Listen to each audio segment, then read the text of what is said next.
Hey guys, it's time for the monthly market report for June 2021. Let's get right at it. I'm Tim Higham with Remax Core Realty here in Prince George, and I want to take about 2, maybe 3 minutes and jump into the market report looking back for statistics for residential detached homes within the city limits up to the end of May. Before I get into it, if you're looking to buy or sell your home, I'd love the opportunity to help you out. Give me a shout at the number below. Let's chat. Let's jump right into the stats. We had 128 sales in May compared to 73 last year, an increase of 75.3%. Part of that also because COVID last year, May, things didn't start to pick up until about the middle of May.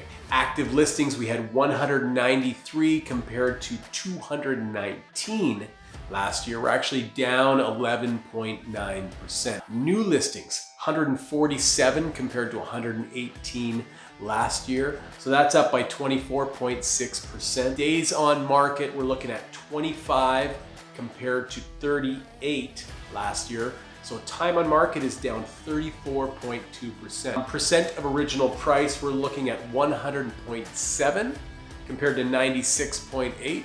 So we're still holding a really high value.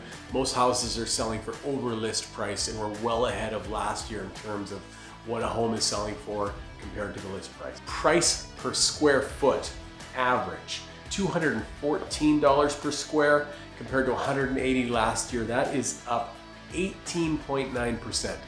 Incredible. Average sales price, we're looking at $447K compared to $382 last year.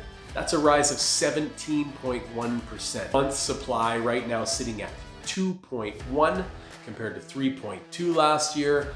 Less supply, so demand is still up. Places are still selling fast. Prices are still for top dollar. It's a pretty hot time in the market.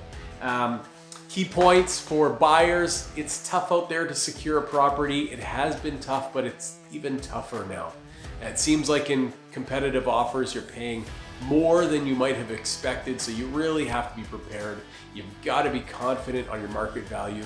Make sure you're with an agent who's educating on that and helping you look into strategies to successfully secure a property. For sellers, you know what? It's fickle out there. A lot of places are selling, but you know what? If they're overpriced a little bit, they're sitting. So it's really key to have accurate pricing as best as possible. Could cost you tens of thousands if you don't. Anyways, if you want to chat more, get in touch with me. Thank you so much for watching, and I'll catch you next time. Take care.